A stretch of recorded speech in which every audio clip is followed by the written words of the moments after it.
My sister Ellen was a quiet girl, so when I used to hear loud noises from her room at night, I knew something was wrong. Whenever I would try to go check on her, the door would be locked, and when it opened, her and my dad would both walk out. This went on for weeks until finally she told me while I was reading in my room.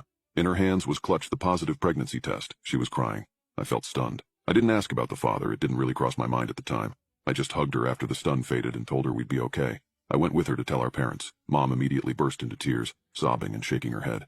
My father went quiet, face going a few shades paler. Then he spoke up. "Why are you lying to us like this?" Ellen started to cry again as she shook her head. I'm not lying, Shut up! My dad slapped the pregnancy test from her hand and stuck his finger in her face, his voice raising to a shout. "I taught you better to lie to us. What is this, you trying to hide your grades from us?" I didn't know how to react to that.